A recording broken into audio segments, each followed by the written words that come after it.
ॻाल्हि कंदासीं सिंध जो हिकु बहितरीनु अदाकार ड्रामनि जो जेको तमामु हिकु बहितरीनु ऐं मक़बूल तरीन फ़नकार आहे। दोस्तो अॼोकी वीडियो में ॻाल्हि कंदासीं उस्ताद असगर थहीम जे बारे में, चौधरी असगर थहीम जे बारे में, जेको ड्रामनि जो हिकु सिंधी ड्रामनि जो बहितरीनु अदाकार आहे। ऐं चौधरी असगर थहीम केरु ऐं किथां जो आहे ऐं चौधरी असगर थहीम हिन वक़्तु किथे रहाकू आहे दोस्तो। ऐं उन खां अलावा उन केतिरियूं सिंध में फिल्मूं ऐं ड्रामा रिलीज़ कया। दोस्तो चौधरी असगर थहीम हिकु अहिड़ो आर्टिस्ट आहे सिंध जो जंहिंखे जंहिं बि ड्रामे में तव्हां लॻायो उन में उहो फिट बीहंदो आहे दोस्तो, मज़ाकिया बि आहे ऐं उन खां अलावा उहो तमामु हिकु बहितरीनु रोल करण वारो हिकु एक्टर आहे दोस्तो। चौधरी असगर थहीम सुल्तान राही खां तमामु घणो मुतासिर आहे।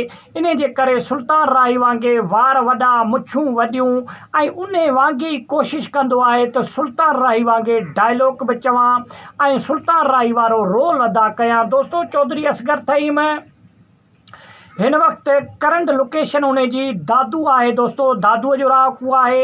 ऐं उन खां अलावा सिंध धरतीअ में खोड़ सारनि ड्रामनि में चौधरी असगर थहीम हिसो वरितो दोस्तो। चौधरी असगर थहीम जूं लॻभॻि 200 खां वधीक एपिसोड आहिनि जिन्हनि में चौधरी असगर थहीम कमु कयो, जंहिंमें ड्रामनि में बि ज़ख़्मी शेर थियो ऐं उन खां अलावा ॿिया खोड़ सारियूं फिल्मूं हुयूं जिन्हनि में असगर थहीम तमामु बहितरीनु हिकिड़ो रोल अदा कयो दोस्तो। हाणे खोड़ सारनि दोस्तनि जे दिमाग़ में ऐं जेको आहे सो दिलि में सुवाल बि हूंदा त चौधरी असगर थहीम जेको नालो आहे चौधरी जे हिसाब सां छा असगर थहीम पंजाबी आहे या सिंधी आहे दोस्तो।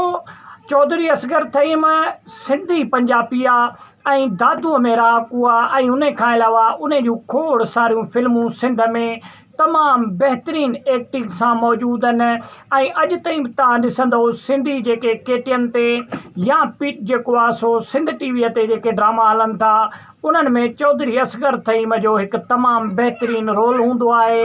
ऐं चौधरी असगर थहीम खां सवाइ का बि ड्रामो ईअं सम्झो मज़ो न ॾींदी आहे, छाजे करे चौधरी असगर थहीम हिकु फ़नी लिहाज़ सां बि तमामु बहितरीनु किरदारु खणंदो आहे ऐं मज़ाकिया बि हुन में पार्ट एड थींदा आहिनि ऐं उन खां अलावा मश्किरी भरियो हिकु एपिसोड तयारु थींदो आहे। चौधरी असगर थहीम जे हूंदे तमामु हिकु मज़ो ॾींदो आहे दोस्तो। ड्रामा इंडस्ट्रीअ में खोड़ सारा आर्टिस्ट आहिनि हिन वक़्तु बि जेके तमामु बहितरीनु कमु करे रहिया आहिनि। इनशाला जेको बि तव्हांखे आर्टिस्ट पसंदि हूंदो उन जो नालो तव्हां कमेंट सेक्शन में ॿुधाइजो।